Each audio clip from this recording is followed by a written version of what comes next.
ពួកចៅវាកំពុងតែមិនអស់ចិត្តនិងកំពុងតែមានចម្ងល់ខ្លាំងមែនទែនព្រោះតែពេលដែលសកម្មភាពអនុទានទៅជួបពូទីនកាលពីកម្មវិធីរុស្ស៊ីប្រជុំជាមួយនឹងអាស៊ានណោះមើលទៅសម្ព័ន្ធភាពសៀមជាមួយនឹងរុស្ស៊ីដូចជាល្អខ្លាំងមែនទែនដូចជាល្អល្អើណាស្រាប់តែគ្រាន់តែនាយរដ្ឋមន្ត្រីសៀមនោះវាត្រឡប់មកវិញមិនបានជារុស្ស៊ីទៅប្រកាសពង្រឹងវិស័យយោធាជាមួយនឹងខ្មែរអញ្ចឹងអានេះបញ្ជាក់ឲ្យឃើញយ៉ាងណាវាកំពុងតែគិតខ្លាចខ្វល់ហើយកំពុងតែមានការព្រួយបារម្ភខ្លាំងមែនទែននៅពេលដែលរុស្ស៊ីប្រកាសក្តែងថានឹងចូលមកជួយកម្ពុជាជាមួយនឹងការពង្រឹងផ្នែកវិស័យយោធាតើបងប្អូនអ្នកគ្នាសូមចូលមកស្ដាប់ព័ត៌មាននេះជាមួយខ្ញុំตกใจนะอยู่ดีๆคือท่านนายกเนี่ยก็เพิ่งจะไปรัสเซียมาแล้วก็เพิ่งจะไปเจอทางด้านของปูตินมาแม่มันก็ดูจะเป็นความสัมพันธ์ที่ดีหรือเปล่าแต่กลายเป็นว่าทำไมทางด้านของท่านทูตรัสเซียประจำกัมพูชาถึงออกมากล่าวแบบนี้คะนี่ก็เป็นที่ข้องใจนะคะเพราะออกมาพูดค่ะแล้วก็บอกเลยค่ะว่าพร้อมสนับสนุนทางด้านของกัมพูชาเสริมศักยภาพทางทหารให้ค่ะโดยทางបងប្អូនបានស្ដាប់เนาะគឺថាគេអត់អស់ចិត្តទេគេមើលទៅពេលដែលថ្នាក់ដឹកនាំប្រទេសសៀមគេអនុทินនឹងវាទៅជួបនឹងវាទៅជួបពូទីនណាមើលទៅដូចជាមានសភាពល្អល្អនឹងគ្នាមើលទៅសម្ព័ន្ធភាពនឹងក៏ល្អតែហេតុអ្វីបាននៅសុកខាងអគ្គរដ្ឋទូតរុស្ស៊ីនៅប្រចាំប្រទេសកម្ពុជាចេញមកនិយាយអញ្ចឹងបងប្អូនវាមានចម្លែកទេដែលពួកសៀមគេបានសម្ដែងថាប្រទេសនេះចូលចិត្តវាប្រទេសនោះចូលចិត្តវាអញ្ចឹងណាឲ្យតែខ្មែរយើងអញ្ចឹងទៅណាគឺសាក់សៀមនោះតាមបន្ទុយត្រុកទៅតាមឲ្យដើម្បីខ្លាចថាប្រទេសនឹងយល់ច្រឡំជាមួយវាខំប្រឹងលៀងខ្លួនទោះបីជាវាលៀងយ៉ាងណាក៏ដោយបងប្អូនអរគ្នាផុសតាំងគឺច្បាស់នឹងភ្នែកក្រឡែតហ្មងគឺសាក់សៀមបានឆ្លៀនពៀនបំពេញលើដីខ្មែរយើងបានប្លន់លើដីខ្មែរយើងស្រស់អញ្ចឹងទោះបីជាវាចង់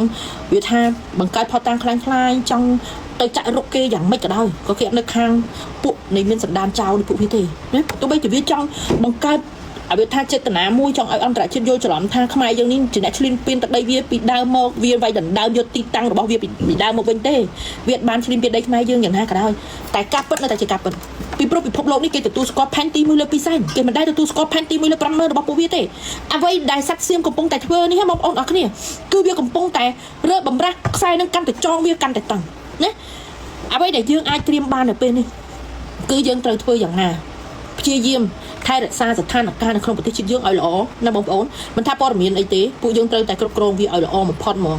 ហើយជាពិសេសហ្នឹងគឺសភាពការនៅតាមព្រំដែនសូមរឿងអ្វីក៏ដោយចូលរួមសហការជាមួយរាជរដ្ឋាភិបាលជាមួយថ្នាក់ដឹកនាំខ្មែរយើងដើម្បីគ្រប់គ្រងស្ថានភាពក្នុងប្រទេសព័ត៌មានក្នុងប្រទេសហ្នឹងឲ្យល្អវាជារឿងមួយដែលប្រជាជនខ្មែរយើងត្រូវតែធ្វើណាបងប្អូន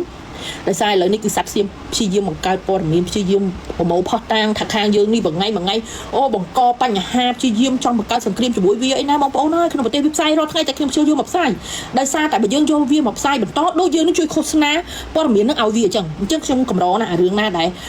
យើងធ្វើទៅគឺបានផលប្រយោជន៍វាខ្ញុំអត់ធ្វើទេនេះអីភូសន្តានជនដេរឆានมึงเข้ามาฟังกูนะអីភូសមងខ្វាយพวกมึงไม่ต้องงงหรอกมึงเปิดหูให้กว้างๆแล้วฟังกูทำไมรัสเซียเขาประกาศจะช่วยเสริมศักยภาพทางทหารให้ประเทศกูเพราะว่าเขารู้ทั้งรู้ว่าตอนนี้ประเทศกูกำลังจะมีการรุกรานจากสันดานโจรเดชานอย่างพวกมึงมานะเขาก็ต้องลงมือเขามาช่วยประเทศกูแล้วเพราะว่าหลักฐานที่แท้จริงประเทศของกูกำลังจะโดนรุกรานจากประเทศพวกมึงมาเมื่อที่กูบอกว่าถ้าพวกมึงยิงขยับพวกมึงก็ยิ่งทำลายชื่อเสียงประเทศพวกมึง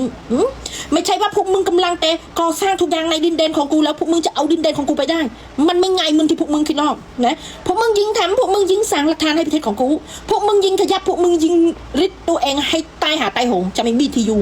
ตอนนี้ในสายตานานาชาติกำลังแต่มองมาประเทศพวกมึงว่าพวกมึงเนี่ยมีจิตใจเป็นโจรจริงๆนะไม่ต้องงงทำไมอยู่ดีๆจินประกาศเข้ามาช่วยเรือประเทศกูไม่ใช่อยู่ดีๆรัสเซียเขา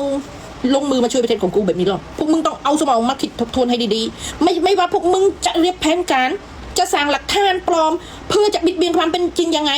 แต่หลักฐานที่แท้จริงอยู่ในมือของเขาอยู่แล้วนะแล้วไอ้เรื่องแผนที่เนี่ยคือพวกเขายอมรับแผนที่1 ต่อ 200,000ไม่ใช่แผนที่1 ต่อ 50,000เขียนโดยไฟจนสันดานเดรัจฉานพวกมึงหรอกนะเขาเพื่ออยู่กับความเป็นจริง